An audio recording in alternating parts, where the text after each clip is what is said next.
Prova tirada da justiça humana. Quanto à grande sanção do inferno ser necessária às leis de Deus e quão de acordo está com a nossa sã razão, prova-o exuberantemente o aparato da justiça humana no mundo, aparelhada desta forma para manter a ordem civil e social. A sociedade, vendo-se ameaçada na sua existência pelas usurpações dos desordeiros, e querendo defender-se e defender os bons cidadãos contra os maus, procurou os meios mais aptos. Chegou a criar um aparelho judiciário muito parecido com a justiça divina. Exerce o seu poder à vista de todos, a bem da humanidade.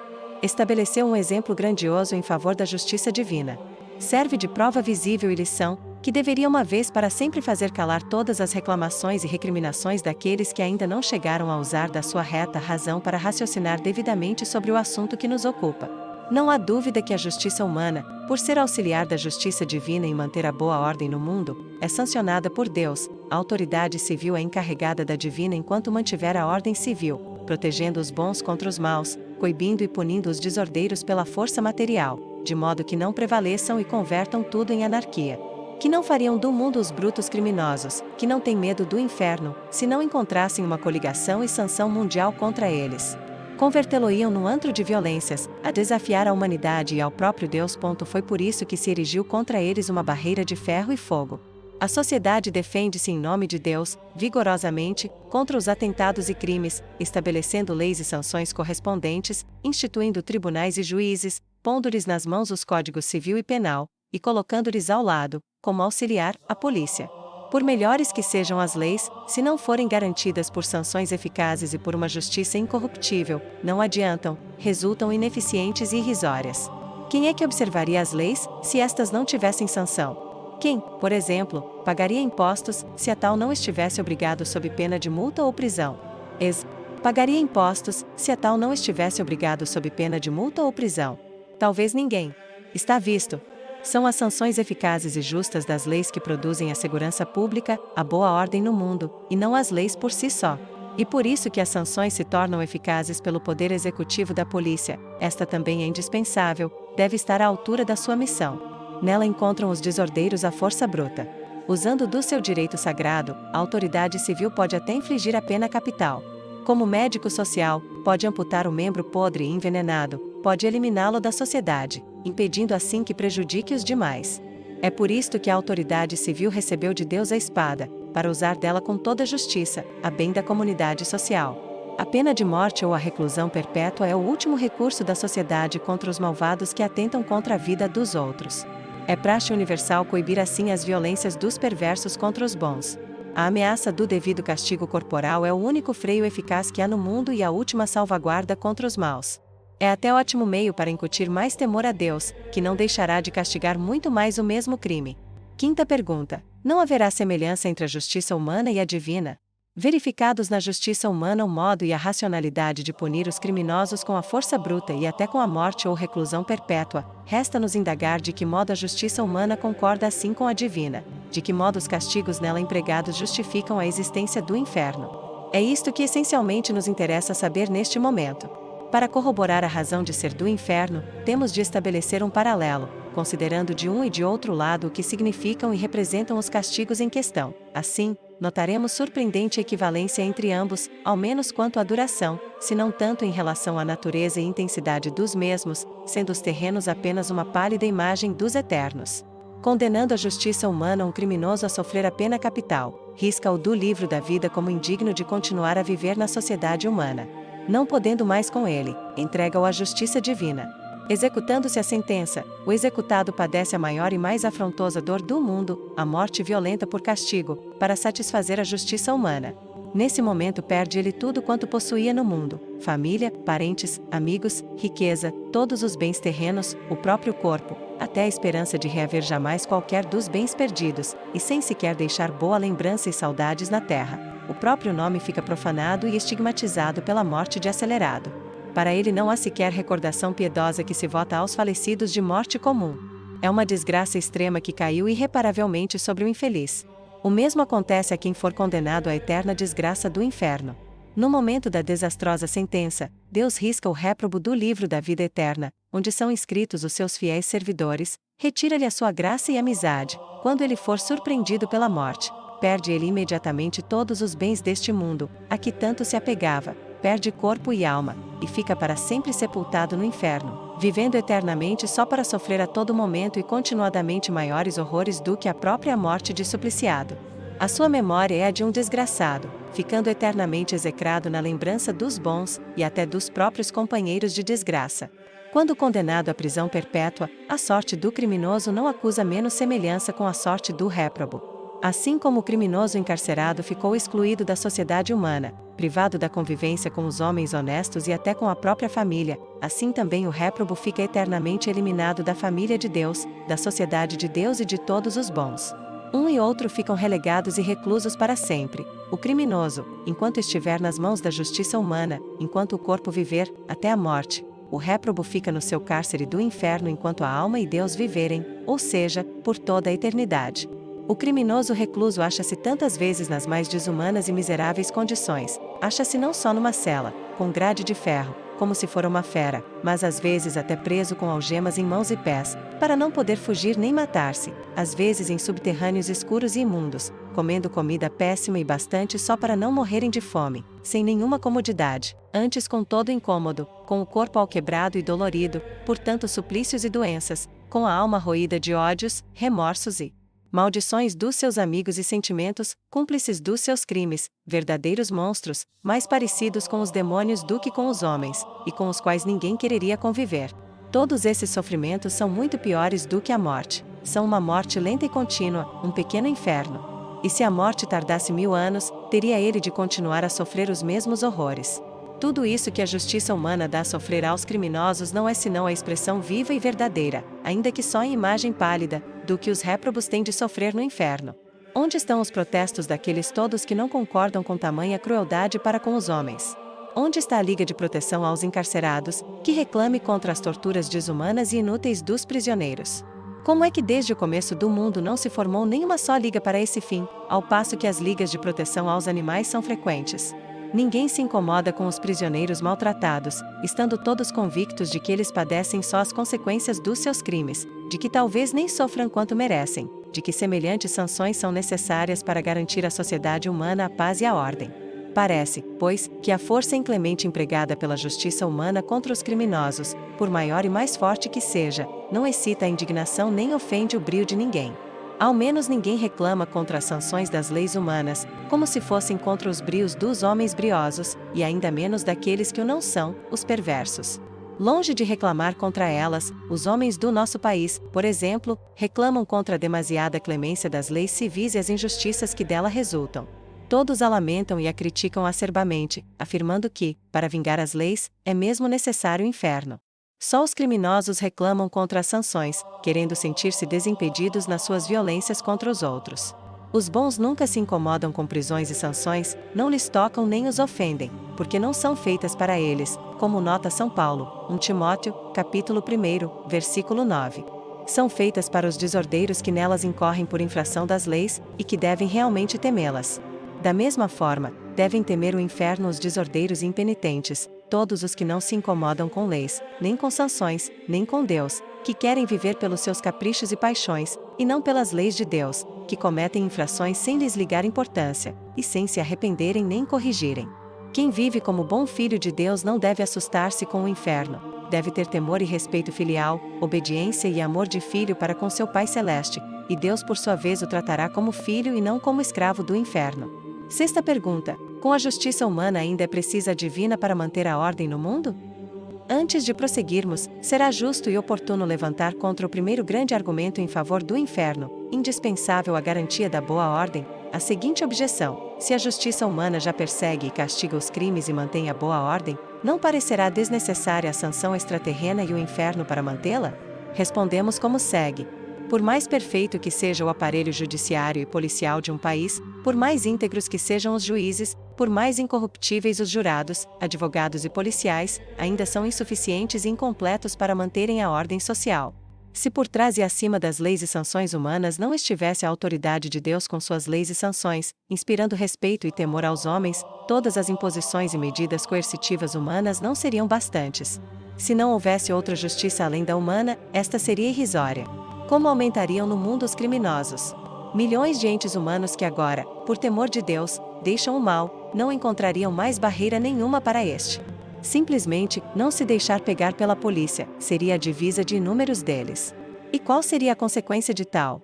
O aumento formidável dos criminosos por toda parte, uma verdadeira inundação de perversidade de toda sorte na sociedade. Quem é que poderia contê-la? Ninguém. Nem um exército policial 10 vezes maior do que o atual. A metade dos homens deveria ser empregada em polícia. Cada qual deveria ter um policial a seu lado, e cada policial um inspetor. O mundo inteiro seria um antro horrível de impiedades e maldições, um verdadeiro inferno. A justiça humana por si só é totalmente insuficiente para garantir ao mundo a boa ordem. Como garantia sua face, pois, precisa a justiça divina, com as suas sanções rigorosíssimas. Ainda mais, a justiça divina é necessária como complemento da justiça humana. Esta só fiscaliza os atos e infrações exteriores, não atinge os interiores nem com eles se ocupa, pois, uma justiça superficial, própria para educar hipócritas. Quando muito, inspira respeito humano, receio da opinião social, ensina só a escapar às vistas humanas. Se aquele que não se importa com a justiça divina nem com o inferno pudesse tirar o dinheiro alheio ou abusar da mulher do próximo sem ser visto nem apanhado, que faria? Certo, não deixaria de se aproveitar.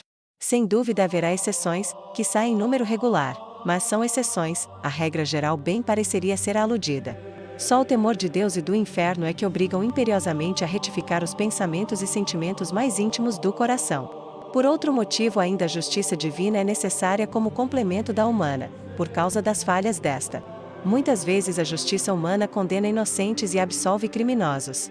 Tranca os pequenos ladrões e deixa soltos assassinos e ladrões de casaca, celerados de alto coturno que arruinaram numerosas famílias e vivem em palácios gozando os frutos das suas rapinas. Seria para desesperar, se não houvesse uma justiça superior, e esta infalível, na outra vida. É opinião universal que essa justiça, com a sua sanção extrema do inferno, é indispensável para vingar e corrigir as injustiças humanas. Além e acima da justiça humana, faz-se, pois, necessária a justiça divina, como seu complemento e garantia. E, conforme já provamos, não basta que a justiça divina se arme com uma sanção e castigo futuro temporário, como seja o purgatório, mas tem que se armar do castigo do inferno, a fim de impressionar os homens e obrigá-los eficazmente a respeitar as leis. Se tantos, pela sua obstinação, já não se deixam impressionar pelo castigo do inferno, quase ninguém se deixaria impressionar somente pelo do purgatório, e as leis de Deus se tornariam irrisórias. Por trás das leis de Deus é preciso que esteja uma força coercitiva real, grande, soberana, irresistível, eterna. Sim, o pensamento do inferno é o dique necessário que Deus ergueu contra as fúrias das paixões humanas, a fim de não deixar os crimes e a impiedade inundarem a terra. É ele o guarda mais poderoso da dignidade humana e cristã. Se só houvesse o purgatório, pena transitória de além-túmulo para castigo dos crimes, seria muito mais difícil para a maioria dos homens, nas graves tentações e sacrifícios, levarem vida morigerada. Justamente nas tentações, quando o amor de Deus está a sucumbir, socorre-nos poderosamente o medo do inferno e ajuda-nos a vencer o perigo. Sem a influência dele, cometer-se-iam inúmeros pecados, indignidades e impiedades a mais. O roubo, o assassinato, a luxúria, o adultério, a embriaguez, a fraude, etc. Se generalizariam, uma vida humana digna, a ordem moral no mundo tornar-se-iam impossíveis, as ofensas a Deus cresceriam ilimitadamente, e como as ondas do mar cobririam o mundo. Contra essa inundação só o inferno pode constituir, e constitui efetivamente, o dique sólido. Não foi, pois, sem motivo que Deus o criou. Os protestantes, que abriram brecha no dique da justiça e dos castigos de Deus, rejeitando a existência do purgatório, de acordo, aliás, com a Sagrada Escritura, com os ensinamentos da primitiva Igreja e com a sã razão, como os mais sensatos e leais dentre eles confessam, para não perderem a garantia principal da moralidade, acentuaram eles desde a sua origem a doutrina católica sobre o inferno como inabalável. Todavia, desvirtuaram o efeito salutar do inferno sobre a moralidade, proclamando uma extrema facilidade em evitá-lo, como seja pela simples fé em Jesus Cristo, que salva e dele preserva. Para melhor fazer compreender o sentido e alcance da sua nova doutrina, Lutero proclamou bem alto o complemento dessa doutrina, com a sua grande divisa: peça fortemente, mas crê mais fortemente ainda, e será salvo. Longe de protestarem contra tal abominação, os seus companheiros, fundadores de outras seitas, aceitaram em geral esses como outros princípios fundamentais por ele estabelecidos. Assim, reabriram todas as portas da imoralidade pagã impune e infame. Quase demoliram o dique colocado por Deus contra as inundações da maldade humana. Não quer dizer que não haja muitos protestantes tementes a Deus e aos seus juízos e castigos, não. Felizmente nem todos confiam em tais princípios do protestantismo, como esse da salvação só pela fé. Ao contrário, entre eles há também quem procure salvar-se pela caridade e pelas obras praticadas por amor de Cristo, e especialmente evitando ao menos todo pecado grave. Porém, é fato histórico que o protestantismo, não mais acentuando o rigor da justiça de Deus na sua sanção extrema do inferno, mas, ao contrário, proclamando a quase impunidade dos crimes, abriu as portas de par em par à devassidão desenfreada. O próprio Lutero pôde verificar a realidade da depravação muito maior do povo pela nova doutrina, confessando o fato por estas outras conhecidas palavras: os evangélicos são 7 vezes piores do que outrora. Depois da pregação da nossa doutrina, os homens entregaram-se ao roubo, à mentira, à impostura, à crápula, à embriaguez e a toda sorte de vícios. Expulsamos um demônio, o papado, e vieram 7 outros piores. Príncipes, senhores, nobres, burgueses, agricultores perderam de todo o temor de Deus. Weimar, Chivy, 763. Quanto mais certos estamos da liberdade, de pecar, com salvação só pela fé, que nos conquistou o Cristo, tanto mais frios e negligentes somos em pregar, orar, fazer o bem e sofrer o mal. Weimar, 40, 2 Abt, 61.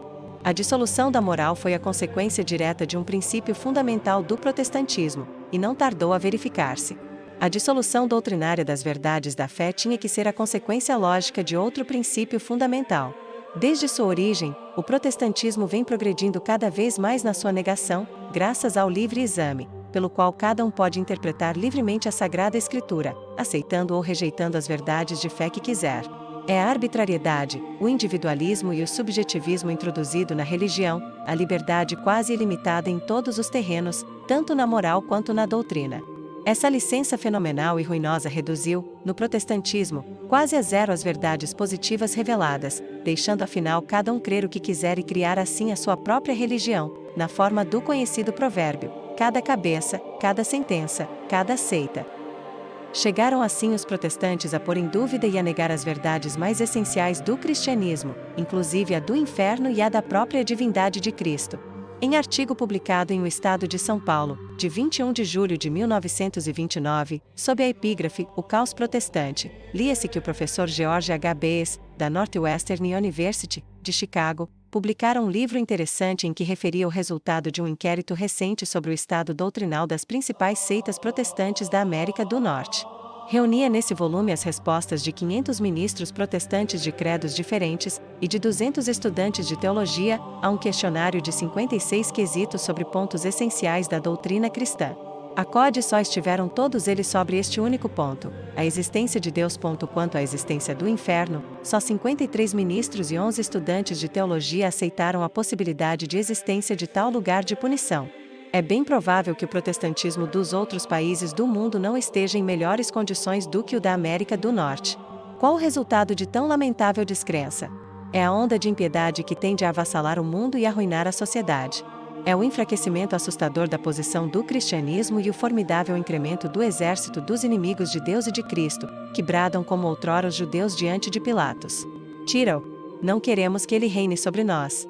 Lucas 19, 14. Mas, ai deles, que tão insensatamente se levantaram contra Deus, reprovando o seu Cristo. Ai deles, que não refletem naquilo que os espera, o terrível juízo do soberano Senhor. Ai deles, que não refletem que a Deus não falta recurso contra eles. Ai deles, porque o último recurso de Deus contra os seus inimigos é, e há de ser, o inferno eterno. Segunda prova: a existência do inferno é necessária para garantir a Deus o seu soberano domínio. É necessária como último recurso da soberania divina contra os inimigos irredutíveis de Deus. Sumário: a não existência do inferno implica nas seguintes contradições e impossibilidades. Primeiro, o homem absolutamente independente de Deus, de qualquer lei moral, livre de fazer o que quiser, página 81. Segundo, um Deus inconsequente, injusto e impotente, permitindo tal liberdade desenfreada, página 81. Terceira, a falta de outro recurso, Deus seria obrigado a favorecer o ímpio por uma das seguintes impossibilidades, página 82. Primeira, ou deveria aniquilá-lo. Segunda, ou recebê-lo, tal qual, no céu. Terceira, ou modificar-lhe a perversidade pelo poder divino extraordinário. O homem é realmente responsável pelo estado desfavorável da sua inteligência e vontade. P. 87. Por todas essas razões, fica a existência do inferno provada do pleno acordo com a sã razão. Sendo Deus Senhor absoluto e soberano dos homens, o seu domínio deve ser reconhecido forçosamente. Do contrário, como haveria de ser?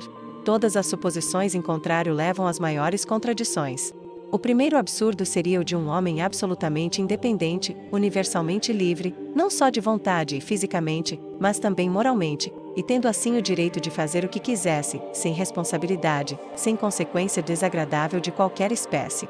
Homem tal seria mais do que o próprio Deus, que tem que ser coerente com as suas infinitas perfeições, como a verdade e a justiça. Homem tal seria em si mesmo uma contradição viva, uma contradição na sua consciência, que lhe aponta claramente os direitos de Deus e os seus próprios deveres, suas responsabilidades e sanções inevitáveis. Homem tal estaria em contradição flagrante com a sua origem e fim, com o seu próprio Criador, Senhor e Deus. O segundo absurdo seria o de um Deus que, se não importasse com que as suas criaturas racionais o reconhecessem, lhe tributassem o culto devido e cumprissem as suas leis. Seria um Deus indiferente às impiedades mais chocantes, um Deus impotente, a quem faltavam recursos para conter os seus inimigos. Seria, pois, um Deus inconsequente, injusto e impotente. O terceiro absurdo seria o de que, não havendo o recurso de castigar o perverso no inferno, Deus seria obrigado a favorecer de qualquer modo aquele que absolutamente não o merecesse, o acelerado, o ímpio. Dado que este não se importa com castigos temporários, Deus não poderia aplicar-lhe um castigo eterno, ficando assim de mãos atadas, impotente em face do perverso. Seria, pois, a prevalência, a vantagem, a vitória do ímpio contra Deus. Seria a destruição de toda noção de justiça e santidade, seria um imenso absurdo. Deus abdicaria a sua autoridade em favor do ímpio. E como um absurdo acarreta facilmente outro, tal sucederia no nosso caso. Com efeito, suposto não poder haver inferno para castigo do ímpio irredutível, Deus lhe favoreceria a perversidade e impiedade, em proveito destas, fornecendo-lhe motivo e incentivo para ainda mais se atrever contra ele, e favorecê-lo-ia contra interesses outros imprescindíveis, contra a boa ordem do mundo e em proveito da impiedade pública. O primeiro absurdo leva a outros. A suposta impossibilidade de castigar alguém no inferno obrigaria Deus a uma das seguintes impossibilidades: recebê-lo afinal no céu, a despeito de tudo, ou aniquilá-lo, ou, por força divina, transmudar-lhe em retidão a malícia da vontade. Ora, todos esses absurdos ocorreriam, se não houvesse inferno para castigo eficaz do ímpio. Este poderia então insultar a Deus cinicamente, dizendo-lhe: ouço o que mandas, compreendo tudo, mas não te servirei. Cuspo na tua lei, pisarei aos pés os teus mandamentos e rio-me de ti, porque, embora me castigues por algum tempo, ainda que seja por milhares e milhares de anos, depois me hás de dar o céu. E que poderia Deus fazer, se não houvesse inferno eterno? Primeiro, aniquilar o ímpio? Mas seria o que este preferiria, para de qualquer modo sair impune. Nesse caso, porém, não teria ele o castigo devido, e sairia vencedor contra Deus até o fim, podendo dizer: sim, tu me aniquilas porque o teu poder é grande, mas não consegues que eu te reconheça a soberania. O aniquilar-me não é vitória para ti, é simples desforço, é a vitória do mais forte contra o fraco. Está tão longe de ser triunfo para ti como estaria longe de ser triunfo para um homem reduzir a massa informe uma mosca. Assim, se eles absolutamente não querem render-se a Deus e aos direitos imperativos da sã razão, certo a culpa não é de Deus, mas toda deles. Se não houvesse inferno eterno, Deus teria de capitular ante o ímpio, sem ter recurso contra ele. Segundo, não querendo aniquilar o ímpio, nem castigá-lo no inferno, que deveria então Deus fazer? Ver-se-ia forçado a recebê-lo afinal no céu, tendo de se esquecer de tudo quanto ele fez, da malícia da sua vontade para com ele. Teria de recebê-lo no céu como se ele nenhum mal tivesse feito, como se for o seu melhor amigo e mais fiel servo, como se for o mais inocente e santo dos homens. Deveria recebê-lo naquele lugar de recompensas, sem retratação, sem emenda, sem reparação alguma. Meros absurdos. Terceiro, que poderia Deus ainda fazer contra o ímpio, se não quisesse aniquilá-lo nem recebê-lo tal qual no céu? Conforme muitos pretendem, deveria transformar-lhe em retidão a malícia da vontade, para o ver diferente. Ouve-se mesmo às vezes reclamar contra Deus do modo seguinte: por que foi que Deus me fez assim, com uma inteligência, uma vontade, uma natureza que se recusa a sujeitar-se a Ele e às imposições da sua religião? Que me esclareça sobre tantas contradições e incoerências que acho na religião e que me revoltam. Que dê da minha vontade a repugnância e a resistência que sinto contra as suas exigências. Se pode modificar minha natureza, onipotente como Ele é, por que então não o faz? Não sou culpado de que a minha natureza repugne a religião. Reclamações tais constituem grave acusação contra Deus e uma capciosa desculpa. Vejamos-lhes a inconsistência. Parece realmente que uma última possibilidade para Deus seria, por influência secreta e soberana, modificar a relutância e malícia da vontade humana, transformando-a em pronta e reta, ainda que o homem o não quisesse, preferindo 1000 vezes seguir os seus caprichos e gozar os prazeres do mundo. Bem examinada, porém, essa suposta possibilidade revela-se uma verdadeira impossibilidade. Se não, vejamos. Não há dúvida que, absolutamente falando, Deus poderia, por seu divino poder, transformar em retidão a rebeldia e malícia da vontade humana, todavia, não o quer, e nem convém. E isto, porque essa transformação interior da vontade, sem consentimento do próprio homem, parece uma violação da liberdade humana, ao menos para com os verdadeiros ímpios, que absolutamente não querem tal influência e transformação, ainda que Deus tenha o direito absoluto, e a liberdade posterior não seja prejudicada. Ademais, violentar a liberdade humana, constrangê-la interiormente, por influência divina secreta, a querer o que, refletida e positivamente, ela não quer, é absolutamente contra a divina providência na economia da salvação. É certíssimo que Deus quer salvar cada um de nós, e que, sendo infinitamente justo, faz tudo quanto razoavelmente deve e pode para esse fim, ajudando o pecador pela graça. Menos certo não é, porém, que ele a ninguém quer salvar sem a cooperação própria, correspondendo o homem aos seus intentos. Aquele que te criou sem ti, declara Santo Agostinho, não te salva sem ti. Repugna a justiça e a dignidade de Deus dar o seu céu a quem não o quer.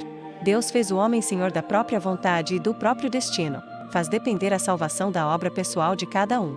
Não se deve, pois, inverter a ordem das coisas. Não é Deus quem deve operar e merecer a salvação do homem, mas o próprio homem. Deus não quer dar o céu de todo gratuitamente, mas só como recompensa, a quem o merece trabalhando e sacrificando-se para ganhá-lo.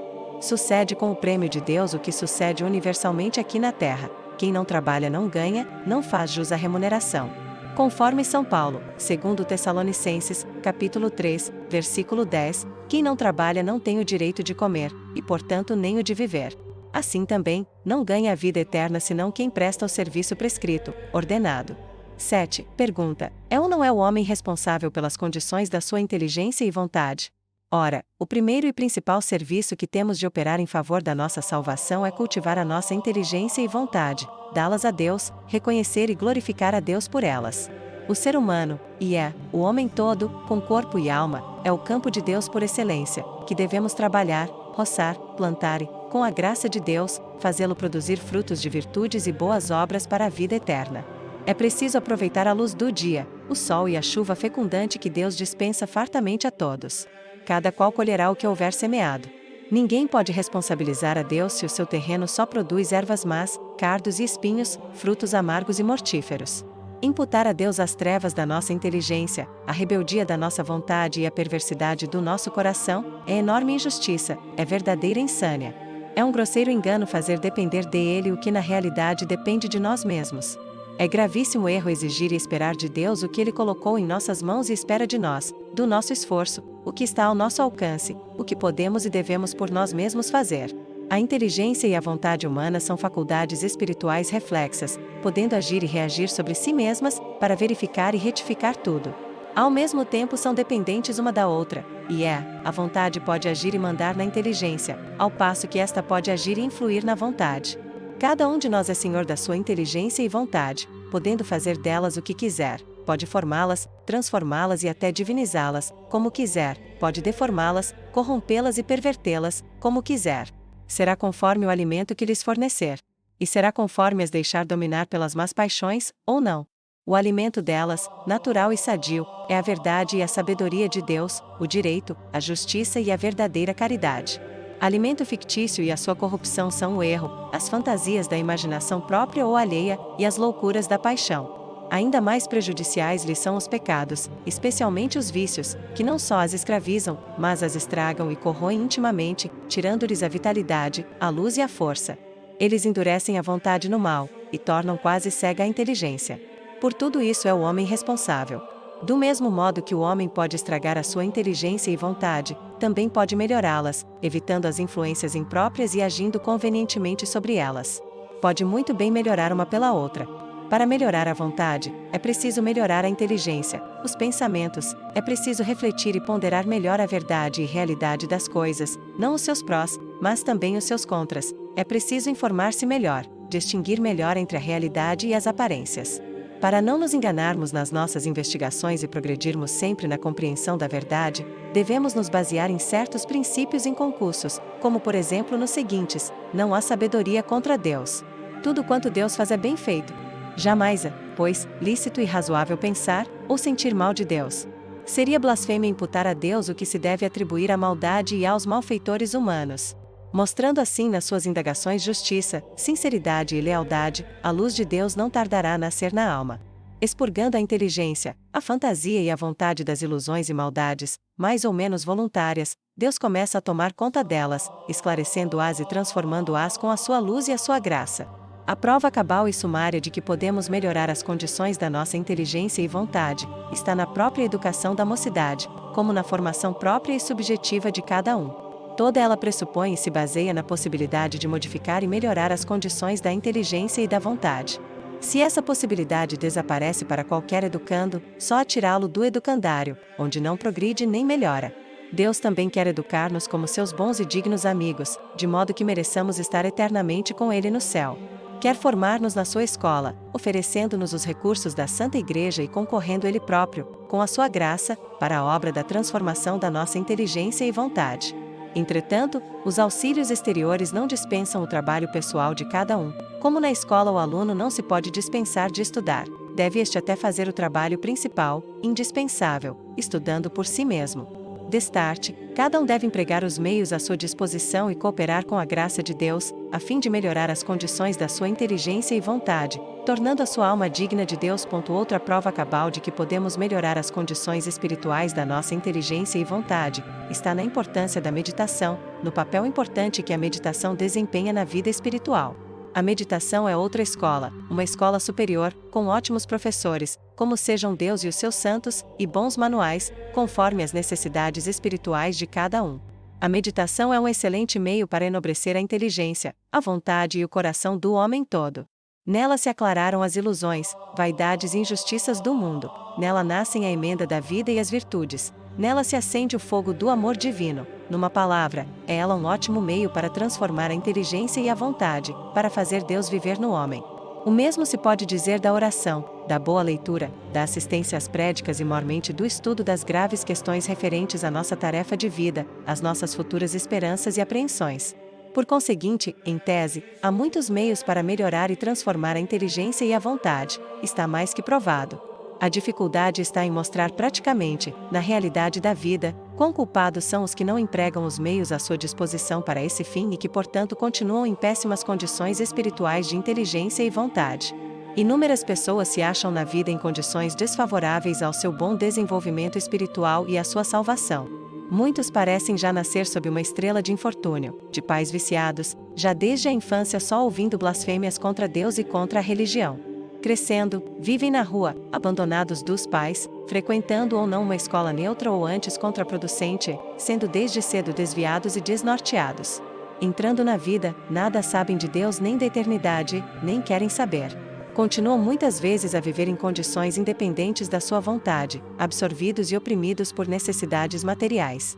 Parecem vítimas das circunstâncias exteriores e interiores, sujeitos às paixões, a que se entregam cegamente, quase como animais, impulsionados pelo instinto atual, pela cobiça e necessidade do momento. Longe de pensarem em viver moralmente bem, só pensam e só procuram viver materialmente bem, o melhor que puderem. É o seu ideal. Não se preocupam com coisa alguma mais, nem com Deus e com os interesses eternos da sua alma, nem com o céu ou com o inferno. É difícil que esses modifiquem ou melhorem as péssimas condições da sua inteligência e vontade no tocante à salvação. Por um lado parece que andam no caminho do inferno, mas por outro parece também que não são totalmente culpados, pois andam nesse caminho impelidos mais pela força das circunstâncias e por uma infeliz direção da vida, ou, como pretendia Lutero, falando do livre-arbítrio, andam nele, carregados pelo demônio, como outros andam, carregados por Deus, estes últimos os que andam no caminho do céu. Que fará Deus então deles? Condená-los a todos ao inferno, ou recebê-los a esmo no céu, desculpando-lhes tudo? Eis aí uma questão curiosa que interessa a muitos, por envolver a sorte eterna, própria ou dos amigos. Que fará Deus desses tais? É o que não sabemos, nem podemos saber. Só Deus o sabe. Para nós fica sendo um grande mistério, ou seja, quantos desses infelizes se salvam ou se perdem eternamente. Só no juízo final é que isso se desvendará. O que, porém, sabemos é que Deus tratará com toda justiça, mas também com infinita misericórdia, todos esses que, sem culpa própria, andavam por caminhos errados, levando-lhes em rigorosa conta todas as circunstâncias atenuantes e agravantes. Visto que Deus não exige impossíveis, também não pedirá contas daquilo que eles não sabiam, nem podiam fazer. Serão eles assim responsáveis apenas pelo que tiverem conhecido como obrigação, pelo que tiverem sentido na consciência como bem a fazer ou mal a evitar. Os que sem culpa ignoram os seus deveres religiosos, serão julgados pelas leis da natureza, que conheçam, segundo a observação de São Paulo. Se, por exemplo, um desses cometer um roubo ou um assassinato, absolvê-lo à justiça humana como inocente? Certamente não. Da mesma forma, se algum praticasse um adultério, deixaria Deus de responsabilizá-lo por ele? Certo que não. Ou deixaram esses de ser dotados de inteligência, vontade e consciência, aos quais dá Deus a graça suficiente para evitar o mal e salvar-se? Se dá que eles não têm olhos para ver, no meio de todas as povoações, igrejas erguidas como dedos de Deus, apontando para o alto e lembrando a eternidade? Serão cegos e não terão visto o bom exemplo de milhares e milhares de pessoas que frequentam as igrejas, tratando ali o negócio da sua alma e da sua eterna salvação? Em todo caso, se, em vez de 10 ou 5 talentos, tinham apenas um, nem este podiam enterrar. Mateus 25. Sabendo aquilo que não podiam ignorar, isto é, que o dono era severo, deviam ter empregado e feito frutificar o talento, para receberem o mesmo prêmio do céu que receberão os que mais talentos tiverem recebido. Não fazendo o homem tal ou pouco que, por sua consciência, podia e devia fazer sob pena de falta grave, mas vivendo como se Deus não existisse nem tivesse ele que se incomodar com Deus, é bem claro que se tornará responsável pelas péssimas consequências de semelhante atitude. Bem diferente da condição desses deserdados da sorte é a condição dos homens que se governam, se dirigem e dispõem a sua vida pela sua vontade própria, embora muitas vezes não tanto como quereriam, mas como podem, sujeitos a duras circunstâncias, pesados encargos de família ou outros, etc. Trabalham, lutam, repousam, divertem-se, corporal ou espiritualmente, mas em condições normais de vida. Se perguntarmos qual a responsabilidade desses no tocante à boa vontade e à obrigação de melhorarem as condições espirituais da sua inteligência e vontade, a fim de se salvarem e evitarem o inferno, forçoso será responder que essa obrigação lhes toca a todos. São eles incomparavelmente mais responsáveis do que os da primeira categoria apontada, os quais vivem em condições desfavoráveis. Também esses, porém, procuram desculpar-se do pouco cumprimento dos seus deveres para com Deus e para com a própria salvação. Alegam falta de tempo. Alegam, para a restrição da natalidade, não dispor de recursos para criar e educar mais outros filhos. Desculpas todas inaceitáveis por Deus. Deu ele 6 dias ao homem para tratar dos negócios terrenos, reservando para si e para o bem da alma o 7º. Deste dia, ainda assim, reservou apenas 1 hora de obrigação para assistência ao culto público. O trabalho no domingo, além de contraproducente, é um crime contra Deus, contra a sociedade, contra si próprio. Deus também quer ser servido no seu dia próprio, como aliás em todos os dias. Há tempo para trabalhar, para descansar e para divertir-se, há tempo para tudo, menos para prestar culto a Deus e para cuidar da alma. Muitos não acham 5 minutos para rezar pela manhã e à noite. O que Deus exige não é riqueza, nem muito tempo, porém verdadeira boa vontade, fazendo o homem algum sacrifício por ele e em proveito da própria alma. Fazendo apenas a 100ª parte do que fazem para o mundo e para o corpo, muitos seriam verdadeiros santos. Para ser bom filho de Deus e se salvar, não é mister sacrificar tanto tempo ao serviço de Deus, como, por exemplo, os religiosos, que multiplicam os exercícios espirituais. Na maioria dos casos, trata-se de pequenos sacrifícios e apenas de minutos a despender. Além de evitar todos os pecados graves, é preciso receber a comunhão ao menos uma vez por ano, assistir à missa todos os domingos em que isto seja moralmente possível, orar a Deus, viver, trabalhar e sofrer em união com Ele. Sem fazer obras extraordinárias, o homem salva-se e santifica-se só por essas obras simples, comuns. Se ele viver em união com Deus, Deus suprirá e compensará o que faltar. Para viver, não é preciso ser rico. O rico não pode comer mais do que o pobre. Embora a sua comida seja mais apurada, o pobre sustenta-se perfeitamente com uma comida substancial e mais vulgar, e não raro aproveita mais. Disse-nos um dia uma pobre viúva: Veja, Senhor, Padre, tantas vezes meus filhos passam fome, não tenho o que comer. Os pais ricos, como esse e aquele, esforçam-se para dar boa aparência aos filhos, dando-lhes pratos finos. Entretanto, os meus filhos são sadios, fortes e corados, enquanto os deles parecem doentios, depauperados, como se não comessem. É de certo porque Deus compensa o que tantas vezes falta. E a pobre viúva ria-se de contente, acrescentando que Deus é o Pai dos pobres. Assim também na vida espiritual, se empregarem os meios comuns, poder-se-á perfeitamente viver bem e desenvolver-se normalmente, santificar-se e salvar-se. Basta ter uma grande boa vontade em cooperar com a graça. Prova disto é o fato de se encontrarem, não raro, pessoas simples e sem nenhuma instrução, mas que na vida espiritual são muito adiantadas e esclarecidas, elevadas e transformadas pela graça, a ponto de envergonharem a muitos que têm à sua disposição tantos recursos espirituais, porém vivem como se não tivessem nenhum. Quanto mais recompensados merecem ser os primeiros pela sua boa vontade, tanto mais repreendidos e castigados merecem ser os segundos pela sua má vontade, por não modificarem e melhorarem as condições espirituais da sua alma, como podiam e deviam, por não fazerem sequer o indispensável para a sua salvação. Não vale a desculpa, não posso.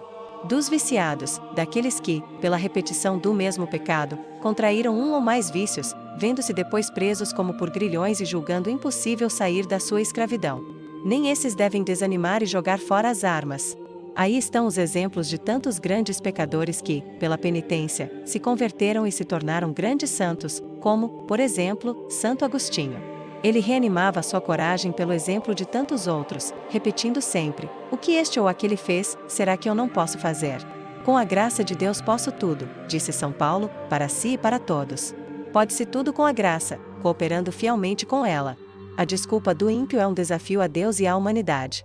Ele pretende que Deus não lhe pode tocar, porque ele não o conhece, nem o viu, nem a sua razão o convenceu ainda de que lhe fosse devedor ou de que tivesse deveres a cumprir para com ele. Tal afirmativa repugna a natureza da consciência, que proclama incessantemente os direitos de Deus sobre nós. É uma burla. É a filosofia do avestruz, que, quando se aproxima dele o tigre sangue sedento, enfia a cabeça na terra, fechando os olhos para não o ver, como se não tivesse então nada mais que temer. Assim o ímpio não quer atender às suas obrigações, até as despreza, julgando frívola e absurdamente que com isso fique desculpado e isento das péssimas consequências do seu proceder. Finalmente, resta ainda uma categoria que se desculpa. São os eruditos, doutores ou estudantes, que não querem saber de Deus nem da religião, talvez porque lhes fizesse mal, ou porque nos estudos achassem motivos contra ele. Muito pelo contrário. Foi porque estudaram o que não deviam estudar, e porque não estudaram o que deviam estudar. Talvez, no passado, tivessem gostado da religião e se sentissem felizes em praticá-la. Talvez toda a sua família seja religiosa, a começar pelos pais.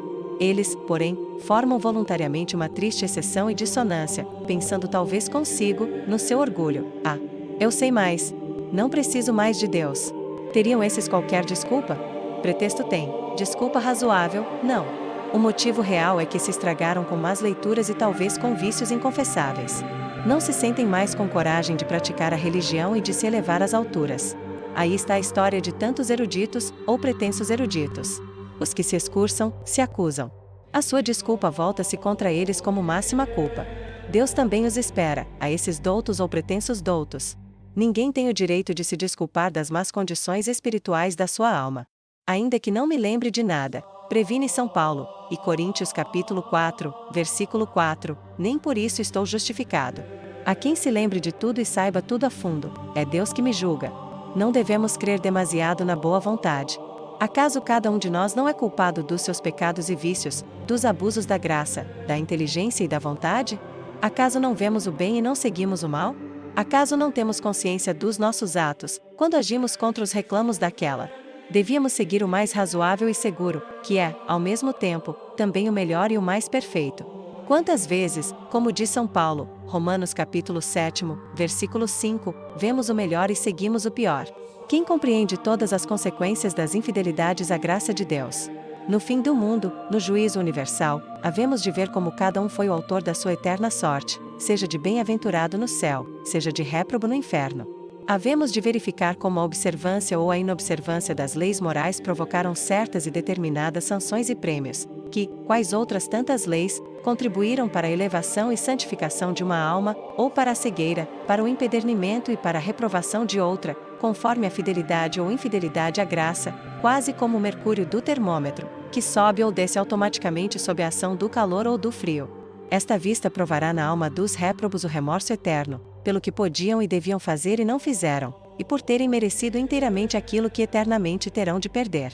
Sendo, pois, do homem a culpa, e a culpa toda, das más condições da sua alma, em vão espera ele que Deus, por um milagre, faça aquilo que ele próprio pode fazer, isto é, retificar a sua vontade e tudo quanto perverteu.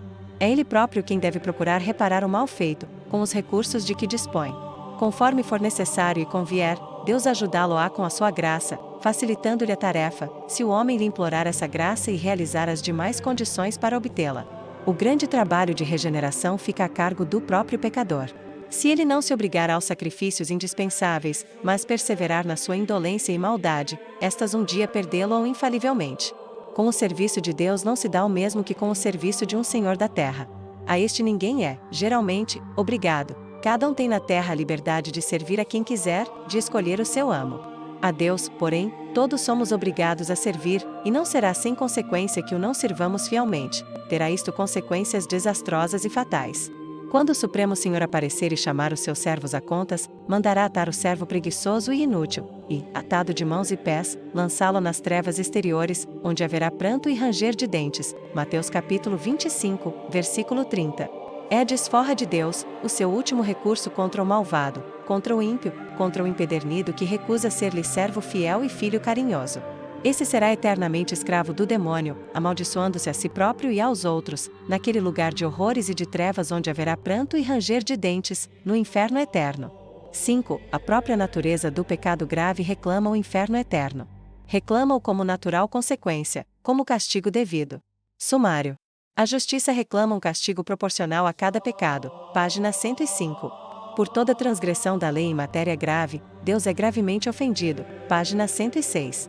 A gravidade do pecado resulta do motivo por que se peça. É a satisfação da criatura contra a vontade de Deus, ou a preferência da criatura a Deus, página 109.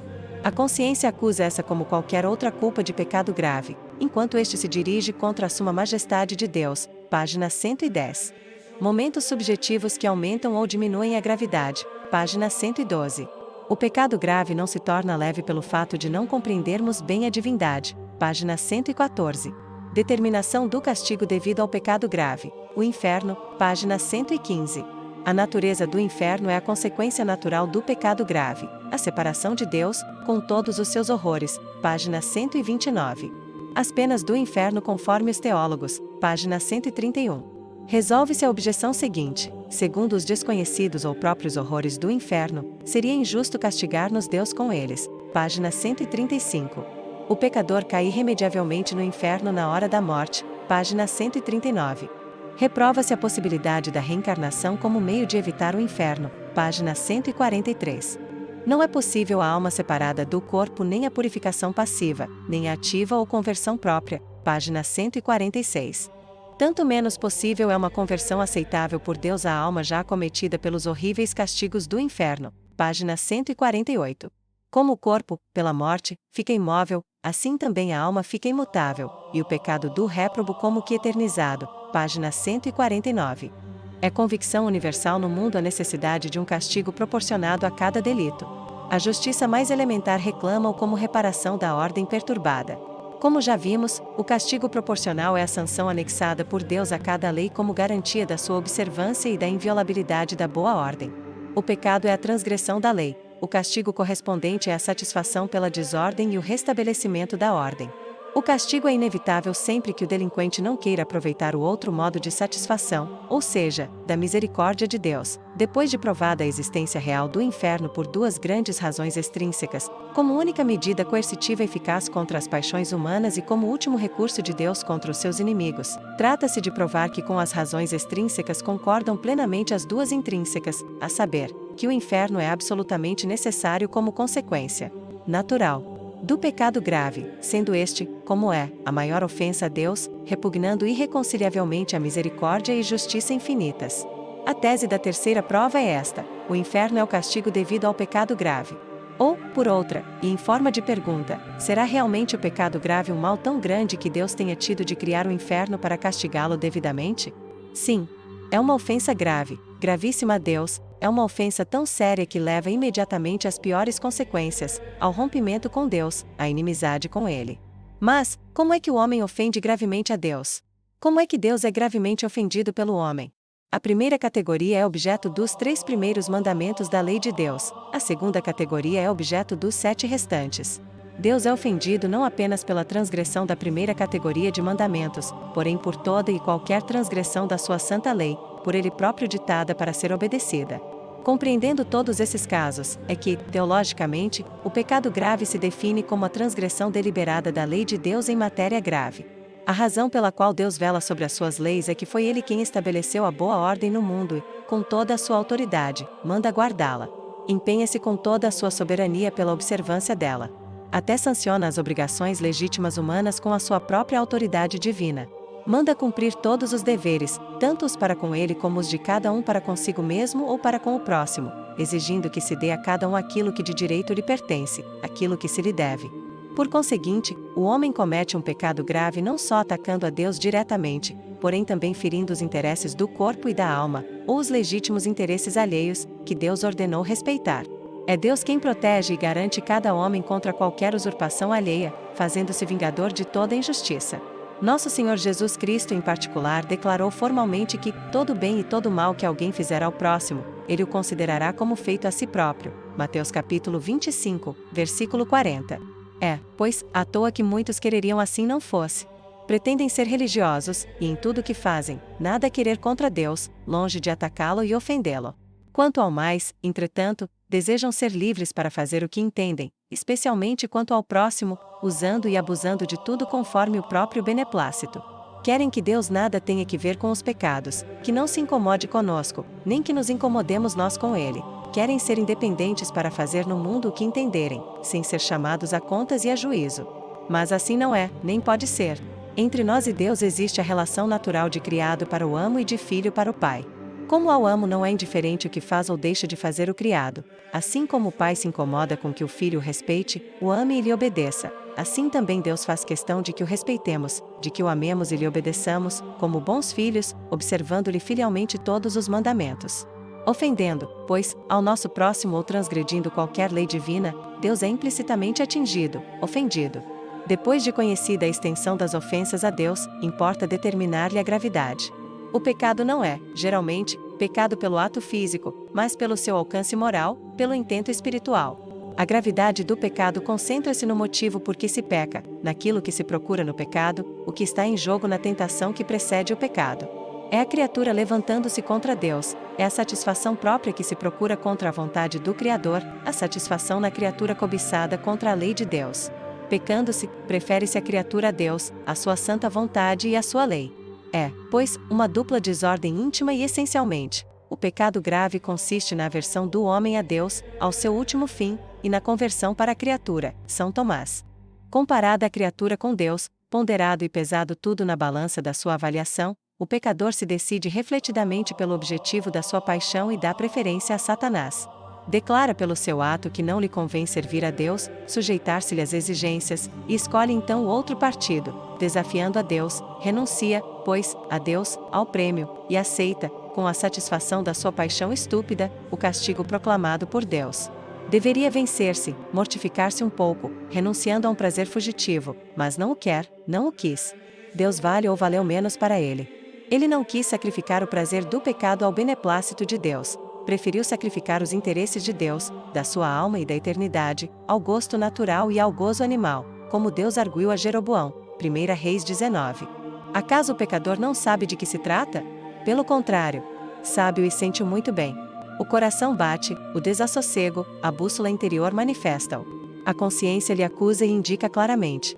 A consciência diz alto e bom som que pelo pecado é atacado, desprezado, vilipendiado, não um simples homem, mas Deus, Deus soberano, perante quem as legiões inumeráveis dos espíritos celestes se prostram em perpétua adoração, o Deus 3 vezes santo, o Senhor supremo e juiz, a quem devemos sumo respeito e obediência, contra quem não há recurso.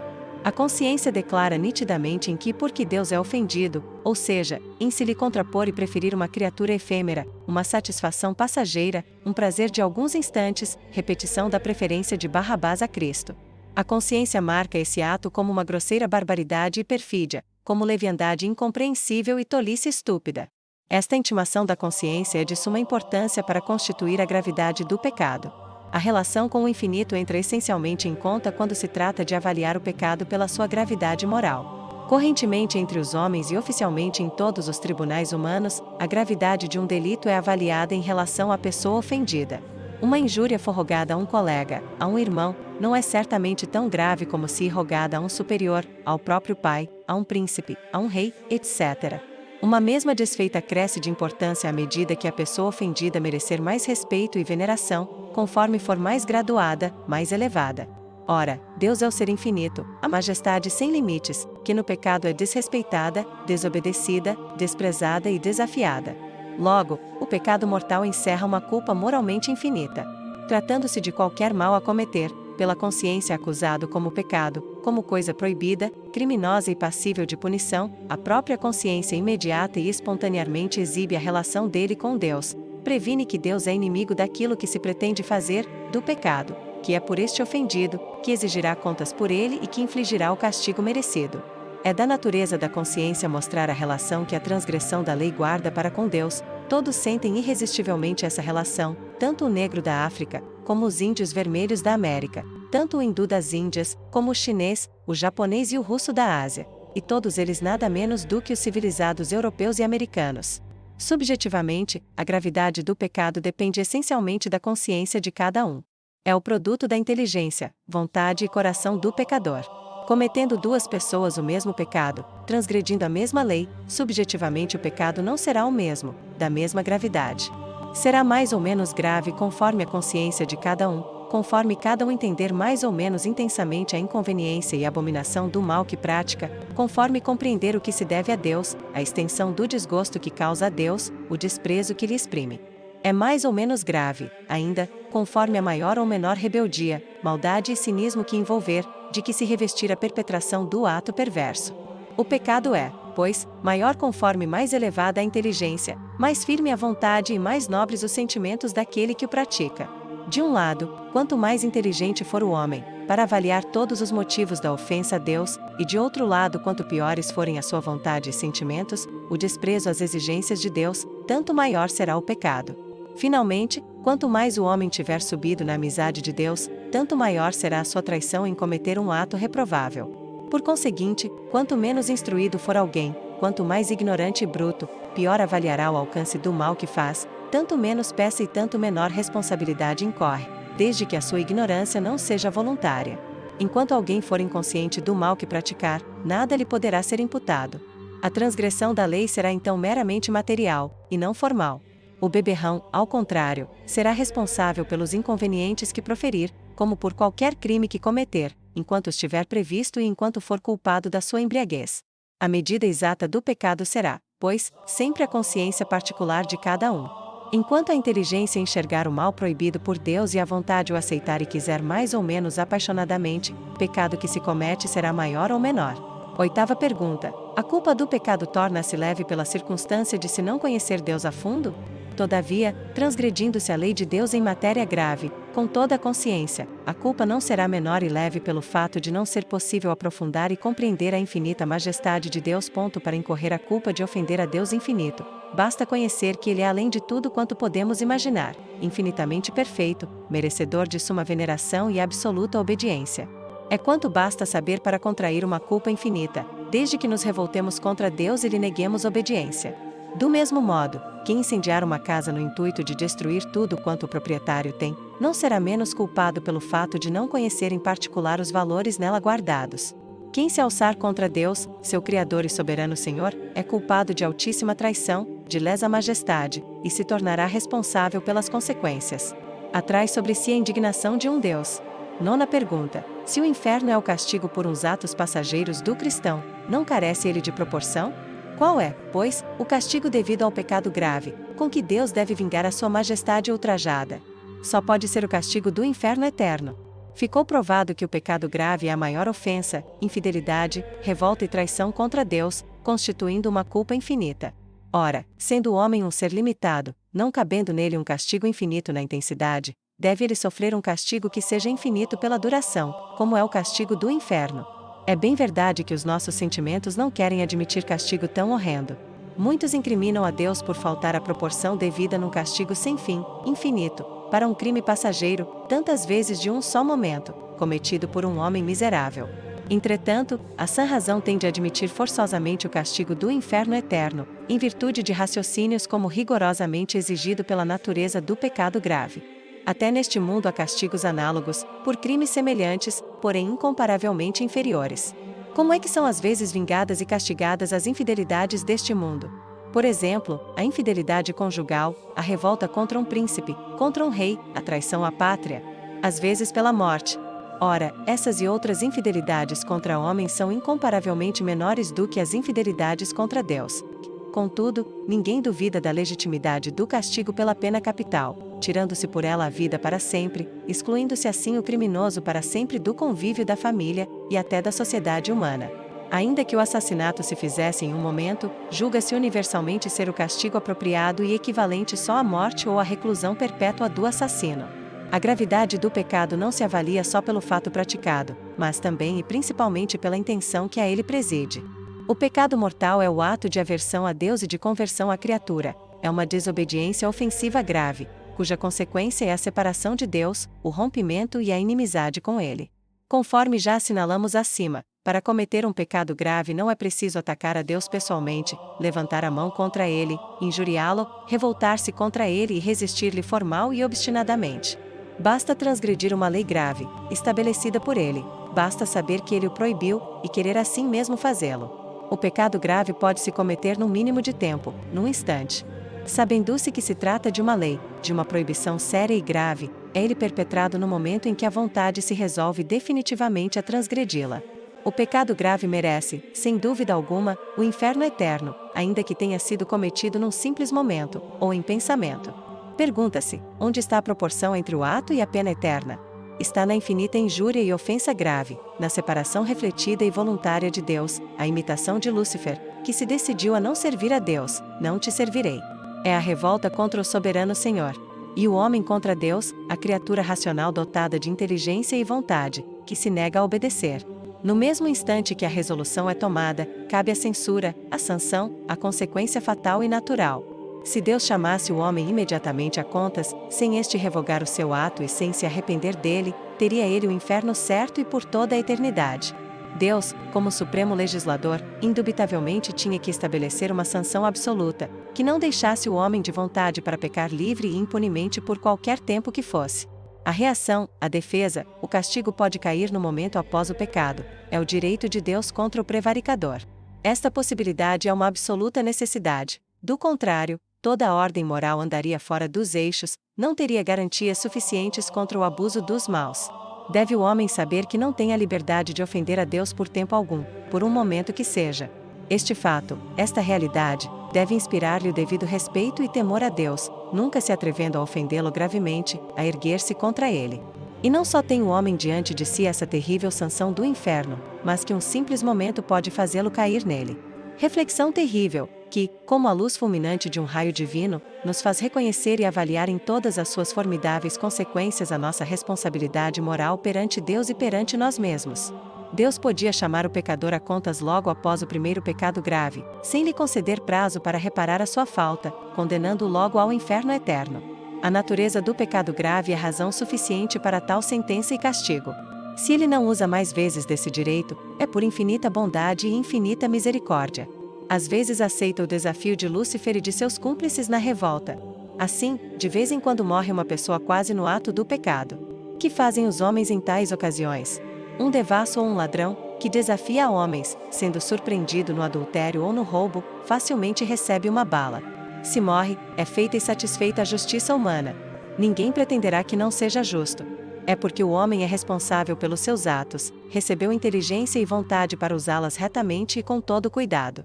Fica a cargo de Deus julgar e determinar quando a malícia humana basta, quando a sua medida está cheia, para chamar o criminoso a contas e ao castigo eterno. Em todo caso, não é costume de Deus chamar a contas o pecador logo após o primeiro pecado grave. Talvez seja até uma rara exceção.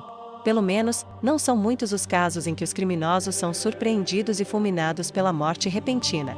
O mais se subtrai à nossa indagação e conclusão. A regra geral, portanto, é que Deus deixa aos pecadores certo prazo para refletirem e se arrependerem, para resolverem definitivamente se querem continuar a pecar, ou se querem voltar para Ele, pedindo-lhe perdão e fazendo penitência. O pecado grave coloca o pecador no estado de pecado, no estado de inimizade com Deus, se nele já não estiver por anterior pecado. Este estado continua, perdura mais ou menos tempo até que o homem penitente receba o perdão de Deus. É como que o pecado prolongado, permanente, sustentado. É uma revolta, uma prevaricação, uma impiedade contínua, quase tantas vezes repetida quantas o pecador, lembrando-se do seu pecado, não quiser largá-lo, arrepender-se dele. O pecado inicial vai piorando, conforme a disposição da alma, da vontade, para com Deus e para com o cumprimento dos próprios deveres. É quase um ininterrupto desafio a Deus, é a inimizade declarada, iniciada pelo primeiro pecado, e mantida a todo o transe. O estado de pecado mortal torna-se tanto pior quanto mais tempo o pecador se recusar a retroceder, e quanto mais ousadamente resistir a Deus. Se cada ato de pecado mortal, por si em princípio, merece o castigo do inferno, muito e muito mais o merece o próprio estado de pecado mortal.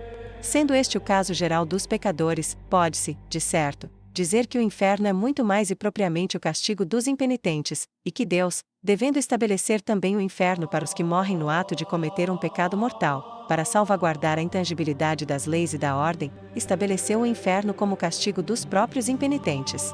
Sendo o caso deste geral e universal, é preciso salientar que o inferno não é tanto o castigo de um pecado grave, rápido, quanto o castigo desse mesmo pecado continuado e sustentado apesar de todos os reclamos da consciência e de Deus, apesar do conhecimento das nefastas consequências dele.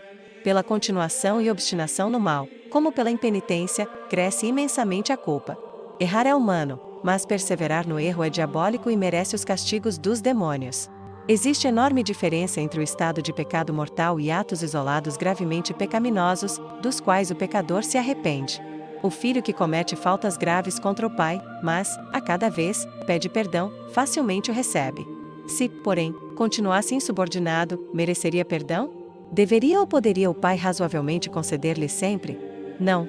Neste caso o filho não passaria de um revoltoso e insubordinado. E poderia sobrevir o estado de inimizade e de ódio entre pai e filho. Suponhamos um monarca glorioso e sábio como Salomão, justiceiro pelas leis estabelecidas, com muitos vassalos, entre os quais uns 10 insubmissos e ambiciosos, que levam o facho da revolta através do país. O monarca vence-os, reduz-os à impotência, obrigando-os a pedir paz e perdão. Alguns pedem e recebem perdão, são agraciados. Outros, porém, não querem reconhecer o mal que fizeram ao monarca e ao país, não querem saber dos direitos do soberano e curvar-se, nem pedir perdão, mas continuam revoltados. O rei será ainda obrigado a conceder-lhes perdão, sem eles o quererem? Seria absurdo. Continuam eles no estado de revolta e inimizade declarada contra o legítimo príncipe e rei. São, pois, réus de alta traição. Se forem apanhados, deverão, pela lei, padecer o castigo correspondente, sem dó nem piedade. É justiça. Por exemplos como este depreende-se bem que enorme distância mede entre os atos pecaminosos isolados, terminados e anulados pela contrição, e o estado de pecado mortal, que persiste insolentemente. Exterior e fisicamente aparece talvez só o primeiro ato do pecado inicial, mas moral e verdadeiramente ele é simples fração da culpa. O pecado inicial é só o primeiro passo no caminho do inferno, ao qual se ligam todo dia outros passos formados pela reafirmação do primeiro, sustentando o mesmo contra Deus. Se o pecador quisesse pôr termo à sua rebeldia contra Deus, os seus atos criminosos seriam perdoáveis, e tanto mais perdoáveis quanto cometidos com menor malícia e maior fraqueza. O homem é fraco, muito fraco, e cai facilmente em sustentar o seu erro, contra todo o bom senso. Refletindo, deveria imediatamente revogá-lo e anulá-lo, pedindo sinceramente perdão. Que este pedido seja aceito e que Deus se deixe aplacar, é o que o homem razoável deve urgentemente implorar. O criminoso que matou, não poderá ressuscitar o morto, é verdade, fisicamente é impossível reparar o crime. Se o pudesse e o não fizesse, cometeria uma malvadez, e a culpa seria muito mais agravada. Moralmente, porém, o pecador sempre pode desfazer o mal que fez, revogar o seu ato iníquo, detestando-o e rejeitando-o pela vontade, querendo sinceramente não o haver feito. É o menos que Deus exige do culpado para eximi-lo do castigo eterno. Deus espera do pecador que este seja razoável, que não continue no pecado, que não acrescente mal ao mal, ofendendo e irritando ainda mais. Instituiu o sacramento da confissão, dando ao pecador toda a facilidade de se reconciliar com ele. Quer e espera a volta do filho pródigo, embora não lhe faça violência. Se tiver boa intenção, facilmente alcançará o perdão. Que acontece, porém, tantas vezes? Em vez de desfazer o mal que fez e de pedir perdão, o pecador continua revoltado contra Deus, obstina-se no mal, às vezes até diabolicamente, rindo e troçando de Deus. Recusa ouvir a voz da consciência, ou incomodar-se com as exigências de Deus. Longe de retroceder no caminho do mal, quer ir adiante, completar o mal e gozar de qualquer modo, o mais que puder, lícita ou ilicitamente. Em vez de desfazer o mal que fez e de pedir perdão, o pecador continua revoltado contra Deus, obstina-se no mal, às vezes até diabolicamente, rindo e troçando de Deus. Recusa ouvir a voz da consciência, ou incomodar-se com as exigências de Deus. Longe de retroceder no caminho do mal, quer ir adiante, completar o mal e gozar de qualquer modo, o mais que puder, lícita ou ilicitamente. O primeiro pecado grave não revogado tornou-se como que o primeiro elo de uma grande corrente, formada por tantos elos novos, inseparavelmente ligados entre si. Quantas vezes o pecador ratificou em pensamento o mal feito? E se sustentar o seu pecado até a morte, essa corrente prenderá o infeliz inseparavelmente ao inferno. Parece bem menor a culpa de quem cometer um ou outro pecado grave durante um ano, arrependendo-se e purificando-se logo em seguida, do que daquele que cometer um só, mas ficar, por exemplo, no estado pecaminoso o ano inteiro. Dia e noite, pensar rancorosamente em um inimigo, sustentando a inimizade e o mal que tantas vezes já lhe tem desejado. Continua ininterruptamente a tecer o seu tecido de morte, juntando fio a fio, por pensamentos e sentimentos maus, repetidos. Com as suas vinganças imaginadas, trança a rede em que se prende a si próprio. Só Deus pode avaliar quanto mais grave é um tal pecado continuado e permanente, do que o isolado, do mesmo gênero, mas do qual houve arrependimento. No primeiro caso, o pecador fica sempre envolvido nas trevas da morte, ao passo que no segundo sai cada vez do seu estado lastimável para a luz do Senhor, aproveitando da misericórdia. Os pecados do impenitente não são, portanto, atos maus passageiros e terminados, tornando logo a desaparecer pela contrição. São atos prolongados, que o colocam e mantêm no estado de pecado e de contínua inimizade com Deus. Crescem à medida que ele continuar na sua impenitência, não querendo converter-se.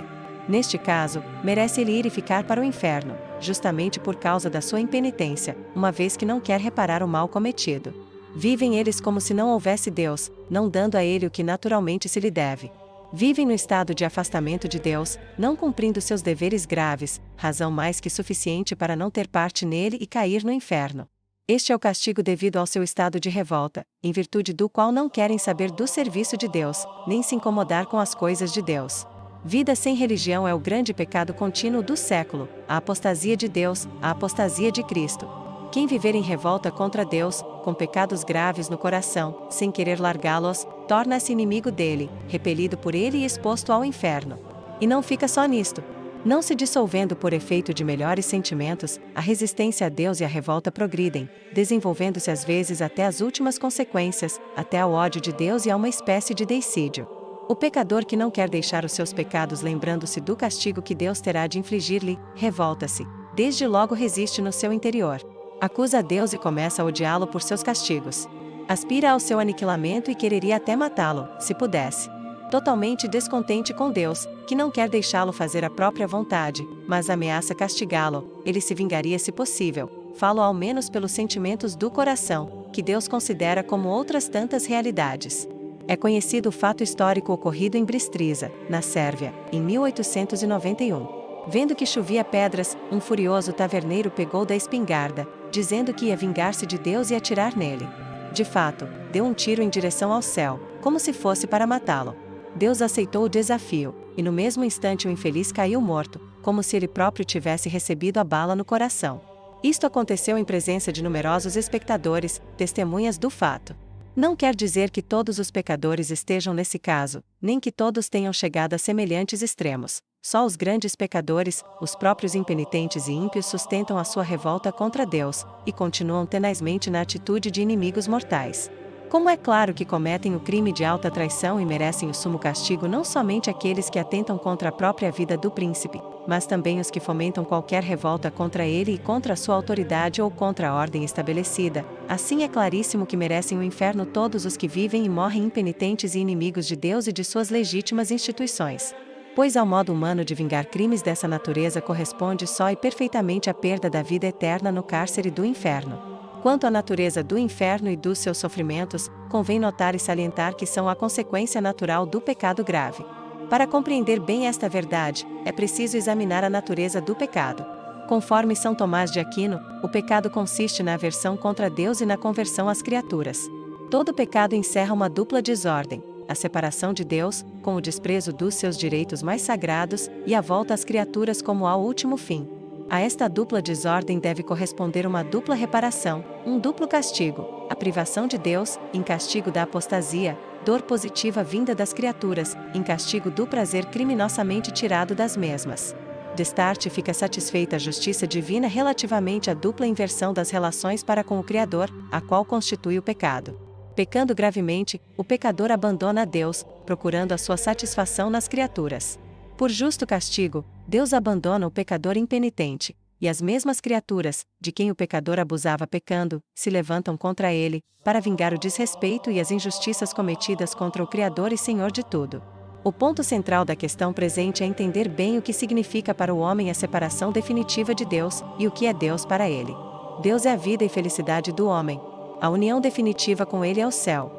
Ver a Deus e possuí-lo definitivamente é a bem-aventurança eterna, é a completa satisfação de todas as potências da alma, da inteligência, possuindo a eterna verdade, da vontade, possuindo o sumo bem, do coração, possuindo a infinita beleza e felicidade.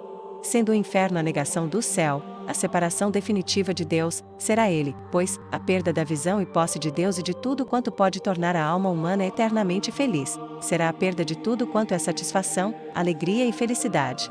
A inteligência, como a vista corporal, será envolta nas trevas eternas. Tanto a inteligência como a vontade e o coração serão envolvidos em perpétuas contradições e desgostos, por ficarem privados de ver, possuir e gozar o que intimamente tanto quereriam e com toda a natureza reclamam, reclamando incomparavelmente mais do que o faminto e sedento reclama a comida e bebida. A falta absoluta de qualquer substitutivo e distração, que sempre é aqui na terra, o réprobo sente a maior falta de tudo, e portanto os maiores desgostos que se possam imaginar. Realmente, a separação de Deus e a perda do gozo de todos os seus dons, bens e belezas infinitas, constituem um verdadeiro inferno, não só cheio de desgostos, mas também cheio de tormentos horríveis. Considerando, por exemplo, que também a saúde, a isenção de todo incômodo corporal, é um imenso dom de Deus, logo se vê que a falta completa dela, por si só e sem fogo, encerra verdadeiros horrores de sofrimentos corporais. Se ao homem falta a saúde em toda extensão, tendo ele assim de sofrer em todos os seus sentidos moléstias e dores, tendo, por exemplo, de suportar simultaneamente dores agudas nos olhos, nos dentes, no estômago, em todo o corpo, sem poder repousar, dormir e morrer, ó. De suportar simultaneamente dores agudas nos olhos, nos dentes, no estômago, em todo o corpo, sem poder repousar, dormir e morrer, ó. É um inferno. Suportar isso uma semana já não é um pequeno inferno? Todas essas imaginações serão realidades no momento da última ressurreição, quando a alma do réprobo se unir ao corpo, a fim de assistir à grande justificação de Deus no último juízo, e ouvir os porquês da sua condenação e dos seus sofrimentos. É a privação efetiva e absoluta de todo bem. Da condenação eterna resultam o desespero e o remorso mais profundo, completo e espantoso que se possa imaginar. É o verme roedor, que atormenta os condenados eternamente, sem jamais morrer, como nosso Senhor preveniu. Ele próprio compara-o a um verme, que nasce na alma do réprobo, da corrupção do pecado, como nos cadáveres os vermes nascem da corrupção da carne. O desespero e o remorso serão absolutos, irrevogáveis e sem remédio. Perdi-me, assim gritará o condenado incessantemente, perdi Deus e o céu, porque quis, perdi tudo para sempre, por coisas fúteis, por nada. Tendo falecido como inimigos de Deus, os réprobos continuam inimigos dele por toda a eternidade. Sentindo-se odiados, reprovados e amaldiçoados por Deus, odeiam-no e amaldiçoam-no, não o conhecendo mais senão nos terríveis efeitos da sua justiça implacável. Receberam assim os réprobos o quanto queriam. Queriam viver sem Deus, viver como inimigos de Deus, terão que ficar sem Deus e inimigos de Deus por toda a eternidade. Desde que o pecador, repetidas vezes em sua vida, renunciou livre e deliberadamente à posse de Deus, a razão não pode achar imerecida a pena da condenação eterna. A segunda categoria das penas do inferno é a horrível pena do fogo. A primeira é da alma, a segunda é do sentido, como é chamada. O corpo, cúmplice que foi do pecado e, muitíssimas vezes, o seu motivo, justíssimo é que receba o seu castigo, e recebê-lo-á principalmente pela pena do fogo. Esse fogo não é, conforme os racionalistas tentam interpretar a Sagrada Escritura, fogo no sentido metafórico e figurado, porém fogo real e corporal, vindo do exterior, criado e mantido por Deus como instrumento da sua vingança. Os réprobos achar-se-ão verdadeiramente numa prisão de fogo, que se apagará nunca, é inextinguível e eterno. Só sabemos da existência e da eternidade desse fogo pela revelação, não lhe conhecemos a natureza nem o modo de ação. Ele quase nada tem de comum com o fogo terreno. Assemelhar-se a este, dizem os santos, como um fogo pintado se parece com o real. É um fogo incompreensível e sobrenatural. O que dele sabemos, e basta saber, é que é fogo real, espantoso, produzindo sensações parecidas com as do fogo terrestre, porém incomparavelmente mais terríveis. Os racionalistas rejeitam-no como uma crueldade inútil. De fato, depois do último juízo, não terá ele outra utilidade senão a de satisfazer a divina justiça, castigando devidamente os perversos inimigos de Deus. Na realidade, as duas penas do inferno pode aplicar-se, em sentido inverso, a palavra de São Paulo a respeito do céu. Olhos humanos nunca viram, nem ouvidos nunca ouviram, nem nunca entrou no coração de um mortal, o que Deus, na sua justiça, tem preparado para os impenitentes no inferno. É agora o momento próprio de dar a solução devida a uma objeção grave, que se dirige, não tanto contra a existência do inferno, quanto contra a justiça de Deus. Se assim é o inferno, reclama alguém em nome de muitos outros, então nós somos logrados por Deus. A justiça de Deus passa a ser uma injustiça, castigando-nos com um castigo que não conhecemos, cujo alcance e cujos horrores nem de longe suspeitamos. É agora o momento próprio de dar a solução devida a uma objeção grave, que se dirige, não tanto contra a existência do inferno, quanto contra a justiça de Deus. Se assim é o inferno, reclama alguém em nome de muitos outros, então nós somos logrados por Deus. A justiça de Deus passa a ser uma injustiça, castigando-nos com um castigo que não conhecemos, cujo alcance e cujos horrores nem de longe suspeitamos.